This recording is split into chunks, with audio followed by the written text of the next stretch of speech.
Lanqas kienu laħqu għaddew 8 sigħat li l-bonds li ħareġ il-Gvern għal pensjonanti ta' 62 sena jew aktar b'valur ta' 50 miljun euro u brata ta' imax ta' 3% li ma kinux inħatfu kollha.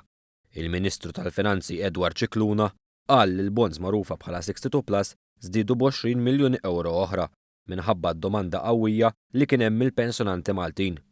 Il-pensjonanti setgħu japplikaw għal dawn il-bonds bejn it-2 u l-4 li ġej. Madankollu, sa minn meta tħabbret l-iskema f'Awwissu li għadda, kienu mijiet il-pensjonanti li wrew interess f'din l-iskema li kienet wedda tal-Gvern bilan aħħar li ttejjeb id-dħul tal-pensjonanti. F'kumment ma' One News, il-Ministru Cicluna wera s-sodisfazzjon tiegħu li din l-iskema irnexxiet. Nieħu gost ngħid li irnexxiet ħafna.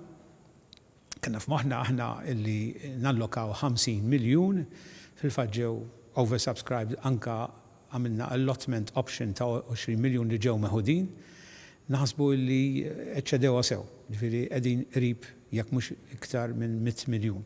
Dan tfisser li hemm interess kbir, hemm nies li jġemmgħu. Il-Ministru qal li fil-jiem li ġejjin se jittieħdu qatt ta' miżuri minħabba li l-ammont ta' applikazzjonijiet u maħsub li jqarreb il-100 miljun euro. Il-liġi titlob illi ma nistgħux nagħtu iktar minn 70 miljun u allura jkun hemm ikonna nagħmlu capping illi da jitħabbar il-mod kif sa jsir iktar tard, però dan nfissruh aħna u l-banek jafu x'għandhom jagħmlu. Il-Ministru Cicluna qal li l-banek setgħu jalqu ħafna iktar qabel mill-4 ta' wara nofsinhar.